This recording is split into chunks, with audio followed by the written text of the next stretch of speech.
Projected төслийн удирдлагын хамгийн анхны подкаст. Төслийн талаарх таны мэдлэгийг дахин нэг сэрүүлнэ. Сайн байцгаана сонсогчдоо. Бизнес радио 98.9 PMI Mongolia chapter хамтран бүтээж байгаа Projected podcast-ийн манэлжид дугаар эхэлж байна. За энэ дугаартаа бид төслийн удирдлагын менежментийн мэдлэгийн хүрээний хамгийн чухал хэсгийн нэг болох эрсдлийн менежментийн талаар ярилцах гэж байна. Өнөөдрийн зочноор Онцгой байдлын ерөнхий газар гамшигын эрсдлийн удирдлагын дарга дэд хурандаа Баасан Сүрэн өргөдөн оролцож байна. Урилгын мань хүлээн авч хүрэлцэн ирсэн танд баярлалаа. Баярлалаа. Та бүхэнд баярлалаа. За баярлалаа. Тэгэхээр өнөөдөр бид эрсдлийн талаар ерөнхийдөө ярилцгаая. За тэр дундаа бол төслийн менежментийн эрсдэл гэдэг ойлголт. Та өөрөө бас гамшигын эрсдлийн удирдлагын газрын дарга. Тэгэхээр эрсдэл гэдэг ойлголтыг бол маш сайн тодорхойлж хэлэх байх сонсогчдод. Тэгэхээр юуны төрөнд төслийн менежментийн хувьд эрсдэл гэж юу вэ гэдгийг эхэнд тодорхойлъё. За бас эрсдлийг тооцох нь ер нь яг ямар ач холбогдолтой, яагаад заавал тооцох ёстой, мөн тооцохдоо ямар арга стандарт баримтлагын тийм энэ талаар сонсогчдод эхлэх үргэлж. За баярлалаа. Энэ чухал асуудлыг хөндөж ярилцж байгаадаа баяртай байна. Ер нь төслийн менежментийн хувьд бол олон эрсдэл байдаг, үйл ажиллагааны эрсдэл байдаг, санхүүгийн эрсдэл байдаг. Тухайн төсөл өөрөө хэр том хэмжээтэй, цар хүрээ нь хэр том байна, ямар салбар чиглэл хэрэгжиж байгаа төслөө гэдгээс хамаардаг. За ялангуяа Монгол улсын хувьд бол уул уурхайн төслүүд нэлээд томоохон хэмжээг эзэлдэг. Дээрээс нь хөдөө аж ахуйн төслүүд байж байна. Ер нь энэ төслийн сангуудыг хараад байхад бол хамгийн түгээмд хэрэгжиж байгаа нь ийм төслүүд байгаа. Гэхдээ уул уурхай байдгийн хөдөө аж ахуй бас дотроо том төслүүд, жижиг төслүүд гэдгээр ялгаатай.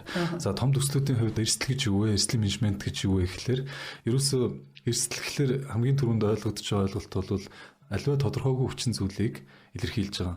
Тохиолдож болох аливаа нэгэн сөрөг үр дагавар, сөрөг зүйлийн эрсдлийн магадлалыг бид нөө эрсдлийн үнэлгээ хийх гэж ингэж ярьж байгаа. Тэгэхээр мэдээж эхлээд бол үйл ажиллагааны эрсдлийн хувьд манайд бол улс төрийн эрсдэл байж болно. За тухайлбал оюутлогыг та бүхэн мэдж байгаа улс төрийн эрсдэл маш их байдаг. Дээрээс нь боловсон хүчний эрсдэл байдаг. Яг ингээд доктортой ажиллаа явж идэл боловсон хүчний бодлого стратегийн хувьд эрсдэл гардаг. За бүр ингээд жижиг асуудлаар ярих юм бол зарим нэг жижиг төслүүдээр санхүүгийн эрсдэл их байдаг. За санхүүгийн эрсдэл гэхэлэр уг нь бол мөнгөө тооцсон байдаг, мөнгөнийх нь их усруу орж ирэхгүй. Хөрөнгө оруулалт орж ирэхгүй. Эсвэл нөгөө нэг эргээ тодорхой хугацаанд нөхөн төлөлтөө аваад ашиг орлого олоод явна гэж хэлсэн график нь өөрчлөгдөд. Тэгээ тэр их олон зүйлээс болж өөрчлөгдөж болно. Гэх мэтчлэн санхүү хүний нөөц гэсэн ийм олон төрлийн эрсдлүүд байгаа. Тэр эрсдэл гэдгийг бол альва болцшгүй тэр эрсдэл хүчин зүйлийн магадлалыг бид нэр ойлгож байгаа.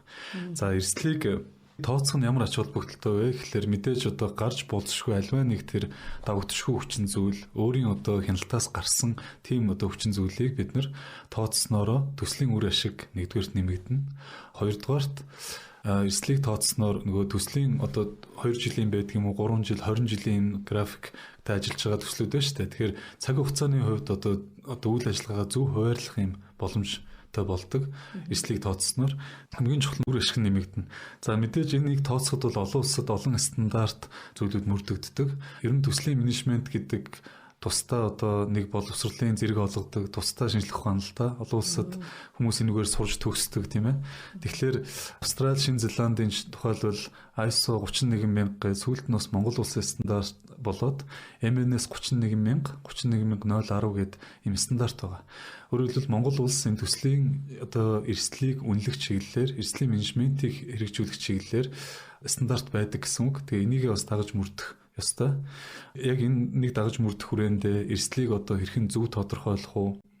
За дараа нь эрсдлийнхаа ач холбогдлоор нь яаж ирэмблэх үү? Аль эрсдэл нь биднэрт хамгийн хор хөрөлттэй юм бэ гэдгээр нь ирэмблэн. Тэгээ түүнээсээ ихэр тэр эрсдлээ бууруулж эхэлдэг. Тэгэхээр зөвхөн эрсдлийг нөгөө тооцоод орхих биш. За боловсон хүчний ийм эрсдэл байна гэж тооцох орхих биш. Тэрийг яаж бууруулах вэ? За тэгвэл бид нөөц төлөвлөгөөтэй байх юм байна. Хэрвээ энэ боловсон хүчний эрсдэл гарах юм бол бид тэр компаниас гэрээгээр гэдэг юм уу энэ компаниас боловсон хүчин авч ажиллуулах болцоотой юм байна. Хэрвээ санхүүгийн эрсдэл гарвал бид тэрийг энэ сангаас босгоод зээлийн сангаас ч байд юм уу санхүүжүүлээд явах болцоотой юм байна гэдэг энэ зүйлүүдэд тооцох. Энийг бол эрсдлийг бууруулах арга хэмжээ гэж байгаа байхгүй юу. Тэгэхээр энэ стандарт байдаг. Энийний дагуу эрсдлээ бас ер нь аливаа төсөл жижигч бай томч бай эхлэхдээ эрсдлээ үнэлэх хэрэгтэй. Тэгэж үнэлэхгүйгээр явж болохгүй. Томоохон одоо түрүүн хэлдэг тэр уул уурхай хөдөөж хүн чиглэлээр төслүүд дээр бол тэзүү гэж гардаг штэ. Тэр тэзүүгийн баримтчиг гэдэг дотор уг нь бол яг олон улсын стандартаар бүх эрсдлийг тооцсон байдаг. Тэр эрсдлүүд дотор болохоор миний түрүүний хэлдэг тэр үйл ажиллагаа холбоотой санхүүтэй холбоотой эрсдэл дотоод эрсдлүүд гэж ярьж байгаа. Тэ холбоотой эрсдлээс гадна гадаад эрсдэл байдаг. Гадаад эрсдэл дотор нь нөгөө байгалийн одоо хүчин зүйл, давагдчихгүй хүчин зүйл байдаг. За энэ дотроо одоо тухайлбал Монгол улс ер нь цаг агаарын хувьд их эрсдэлтэй. За барилгын нэг томоохон төсөл одоо эхэллээ гэж бодоход тэр нь өөрөө өвөл одоо явах боломжгүй байдаг. Зөвхөн зундаа, хаврдаа, дулаан улиралд ингээд барилга баригдал дуусдаг штэ тий. Тэгээд дахиад завсралдаг. Тэгэхээр цаг хугацааны хувьд эрсдэл гардаг. Тэгээ энийгээ тооцох хэрэгтэй болдог.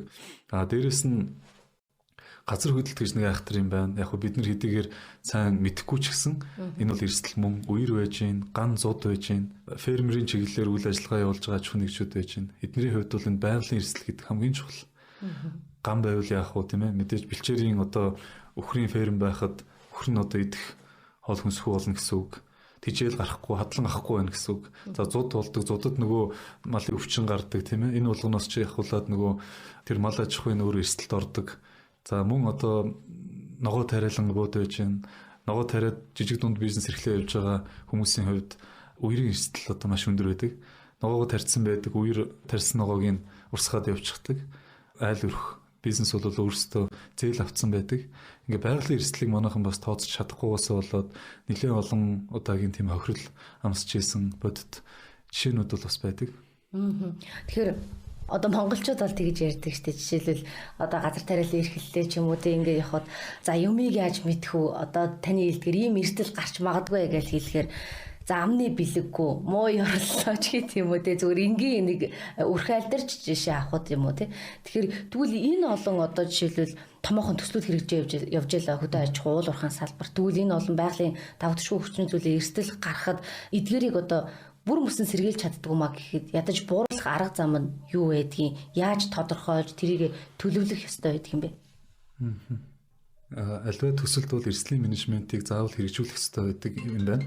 Эрсдлийн менежмент гэдэг нь өөрөө юу гэхлээр эрсдлээ үнэлэх тийм ээ. Эхлээд эрсдлийн үнэлгээ хий гэж байгаа байхгүй.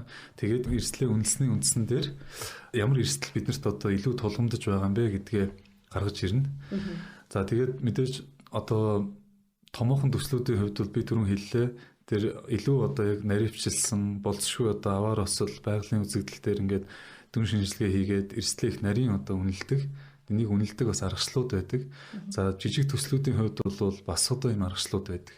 Тэр нь бол үндсэндээ одоо эрсдлүүдээ жагсаагаад тодорхойлоод тэгээд түүндээ бол эрсдлийн зэрэглэл өгдөг. Баг дунд одоо их эрсдэлтэй ч гэдэг юм уу. За дунд эрсдэлтэй бол бид нар яг ямар арга хэмжээ авах юм те.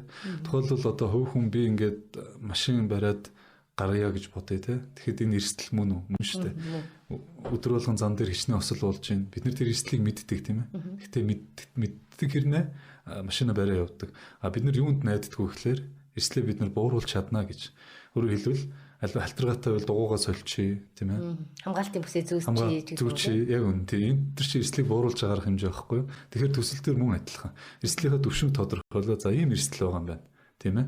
За бид нар тэр түрүүний хэлдгээр ногоо тариалан эрхэлдэг аж ахуйн нэгж байх юм бол бид нар хүлэмж авъя тийм ээ. Бид нар одоо хүлэмжийнхаа юунд өвлийн хүлэмж тай болъё. Тэгээ илүү одоо дулаан байлгая. Тэр өвс ногоо хөлдөхгүй байх, тарьсан урамлал нь хөлдөхгүй байх.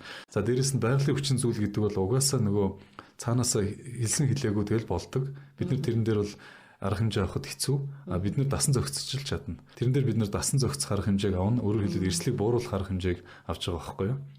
Тэр одоо фермерийн аж ахуй эрхэлж байгаа бол уул уурхаан одоо төсөл эрхэлж байгаа бол нэгдүгээр тэр осол аваараас эргүүлэхэд бол аюулгүй байдлаас хангах. Энэ бол эрслийг бууруулж байгаа арга хэмжээ. Санхүүгийн нөөцтэй байх эрслийг бууруулж байгаа юм тий. Тухайлбал тариалан эрхэлж байгаа аж ахуйн нэгжид одоо бүх цагуурт төсвөртэй тийм тарианы үр гэж байдаг байхгүй юу? Тэрийг тариалах юм бол нөгөө хүүтэншөөсөө үйлчлүүлсэн тэр одоо төсвөртэй, өрн өрөө төсвөртэй олон улсад их танигдсан тийм технологи гэдэг юм байлээ. Тэгээ энийг жишээлбэл манай тариалангийн одоо салбарынхан бол аваад ашиглаад хэрэглээд явж байгаа.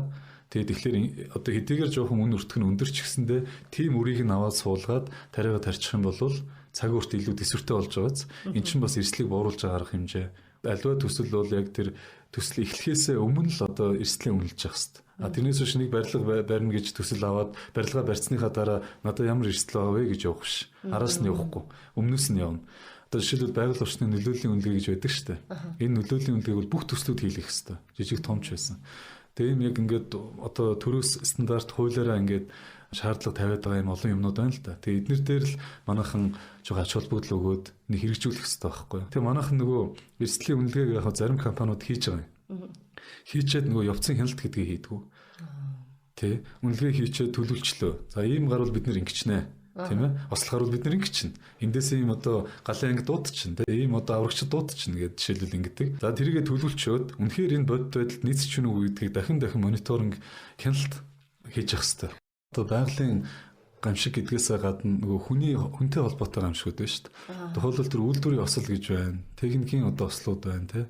Жижигхэн одоо төсөл дээр ч гэсэн хүний одоо эд эрхтэн бэртэх хүн анасаараа хохирох эрсдэл гардаг.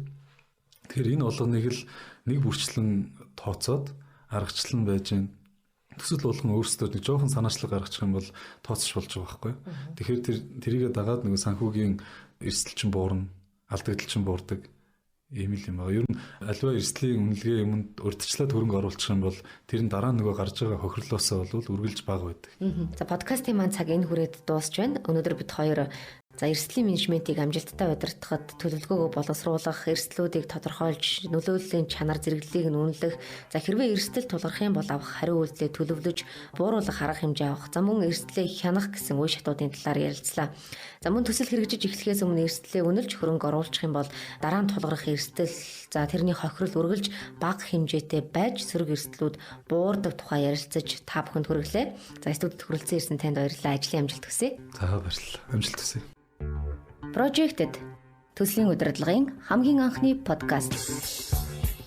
Төслийн талаарх таны мэдлэгийг дахин нэг сэрүүлнэ.